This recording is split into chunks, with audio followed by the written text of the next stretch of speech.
بسم اللہ الرحمن الرحیم۔ ویلکم ٹو اور یوٹیوب چینل۔ تو آج سے ہم کورین زبان کا کورس شروع کرنے جا رہے ہیں۔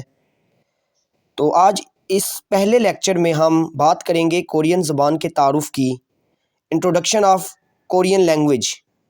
کورین زبان کو ہنگول کہا جاتا ہے۔ اس کو 1943 میں کنگ سیجونگ نے تیار کیا۔ جس طرح انگلش زبان واولز اور کانسوننٹس پر مشتمل ہے، اسی طرح یہ زبان بھی واولز اور کانسوننٹس پر مشتمل ہے۔ ہنگول 24 حروف پر مشتمل زبان ہے، جن میں 10 حروف علت یعنی واولز اور 14 حروف صحیحہ یعنی کانسوننٹس شامل ہیں۔ جس طرح ہر زبان کے کچھ قواعد ہوتے ہیں، اسی طرح کورین زبان لکھنے کے بھی اصول ہیں۔ جس طرح اردو زبان دائیں سے بائیں، انگلش زبان بائیں سے دائیں، ہندی زبان بھی بائیں سے دائیں اور جاپانی زبان اوپر سے نیچے لکھی جاتی ہے، اسی طرح کورین زبان کی بھی لکھنے کی سمت ہے۔ کورین زبان 2 سمتوں میں لکھی جاتی ہے، بائیں سے دائیں اور اوپر سے نیچے۔ جیسے ہم ایک لفظ کی مثال لیتے ہیں، کورین زبان میں چائے کو ہونگ چا کہتے ہیں۔ اب اس مثال میں کورین لفظ ہونگ چا پر نظر دوڑائیں تو آپ پر بآسانی واضح ہو جائے گا کہ کورین زبان کے حروف لفظ بناتے وقت بائیں سے دائیں اور اوپر سے نیچے کی طرف لکھے گئے ہیں۔ اگر ہم دوسری زبانوں پر نظر دوڑائیں تو ہم اردو میں حروف کو اس طرح سے دیکھیں گے: الف، بے، پے، جیم، چے، ہے، سین، شین، تویں، زویں وغیرہ۔ جبکہ انگلش میں A B C D E F G H I J K L M وغیرہ۔ میں نے بہت سی زبانوں پر ایک ریسرچ کی۔ میں نے اگر کسی زبان کو بہت ہی زیادہ آسان پایا تو ان میں ہندی اور کورین شامل ہے۔ ہندی زبان اردو زبان کی نسبت کئی گنا آسان زبان ہے۔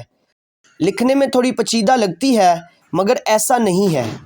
جہاں تک کورین زبان کا تعلق ہے تو یہ لکھنے، بولنے اور سمجھنے میں ایک انتہائی آسان زبان ہے، اور یہی وجہ ہے کہ میں نے دوسری زبانوں کی نسبت کورین زبان کو حد سے زیادہ آسان پایا۔ ہر زبان کی طرح اس کے بھی حروف خاص قسم کی شکل رکھتے ہیں جو کہ انتہائی آسان ہے۔ اگر آپ غور کریں گے تو یہ آپ کو چائنیز اور جاپانی زبان کے حروف کی طرح معلوم ہوں گے، لیکن یہ ان کی طرح پیچیدہ نہیں ہے۔ جیسے اردو کے حروف کچھ اس طرح سے ہیں: الف، بے، جیم، چے، رے، زے، دال، ڈال، سین، شین، صاد، تویں، زویں، لام، میم، نون، واو، ہے، حمزہ، یہ اور مزید کھے، پھے، لے، میں وغیرہ۔ اور اسی طرح اگر انگلش کے حروف کی مثال لیں، A B C D E F G H capitals اور سمال لیٹرز میں، جبکہ کورین میں بالکل سیدھے حروف ہیں جن کی لفظ بنانے پر بھی شکل نہیں بدلتی، اور یہی کورین زبان کی ایک مزید خوبصورتی ہے۔ کورین حروف میں گیک، نین، دیگت، ریل، میم، بھیپ، سیت، ایونگ، جیت، چیت، کیک، تیت، پیپ، ہیت۔ اور اسی طرح اگر ہم واولز کو دیکھیں تو ان میں آ، یا، ایو، یا، او، یو، او، یو، ایو، ای۔ یہ تو تھے کورین حروف، اردو اور دوسری زبانوں کی نسبت کم پیچیدہ۔ جب حروف کو لفظوں کی شکل میں ڈھالا جاتا ہے تو ان کی شکل کیسے تبدیل ہو جاتی ہے، اس کے لیے ہم ایک مثال دیکھتے ہیں۔ اردو میں اگر ہم کوئی لفظ لکھیں، مثلاً بحری جہاز، پھر انگلش میں لکھیں شپ، اور پھر کورین میں لکھیں بی یعنی بحری جہاز۔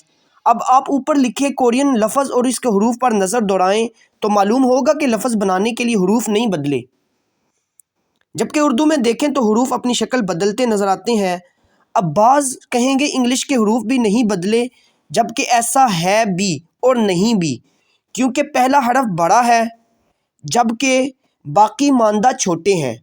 تاہم اس مثال کے ذریعے مجھے جو بات آپ کو سمجھانی تھی، انشاءاللہ وہ آپ سمجھ چکے ہوں گے۔ ہمارے آنے والی ویڈیوز کے ساتھ جڑے رہیں، ہمارے چینل کو سبسکرائب کریں، اس ویڈیو کو لائک کریں اور دوستوں کے ساتھ اس کو مزید شیئر کریں۔ تھینک یو سو مچ۔ اللہ حافظ۔